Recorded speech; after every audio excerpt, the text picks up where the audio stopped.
మేము ఇప్పటి వరకు తయారైన అత్యాధునిక రోబోట్ ని అత్యుత్తమ మానవులతో పోటీకి దింపుతున్నాం. ఉదాహరణకి ప్రపంచంలోనే బెస్ట్ డ్రైవర్ ఒకవైపు, మరోవైపు భౌతిక శాస్త్రాన్ని కూడా దాటించే ఏఐ రోబోట్, లేదా శ్రేష్టమైన అథ్లెట్లను వారిని భర్తీ చేయగలిగే రోబోట్లతో పోల్చుతున్నాం. అంతేకాకుండా ఇంకా చాలా ఉంది. ఇదంతా ఒక ప్రశ్నకు సమాధానం కనుగొనడానికి మనిషి జాతి రోజులు లెక్క పెడుతున్నాయా? సమాధానం మిమ్మల్ని ఆశ్చర్యపరుస్తుంది. అది మొదలవుతుంది ఈ ప్రపంచంలోనే బలమైన మనిషి వర్సెస్ ఈ మ్యాక్ రోబోట్. అది భారీగా ఉంది. ఈ రోబోట్ ఏ మనిషి కలలో కూడా ఊహించని స్థాయిలో 50 రెట్లు బలంగా ఉంటుంది. ఇప్పుడు మొత్తం మానవ జాతి ఆశ ఈ ఒక్క మనిషి పట్టుదల మీదే ఆధారపడి ఉంది. ఇప్పుడు తారి భారీ మెక్కు నేరుగా పోటీ ఇవ్వాల్సి ఉంటుంది.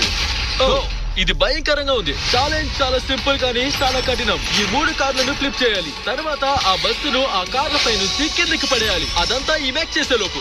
లేకపోతే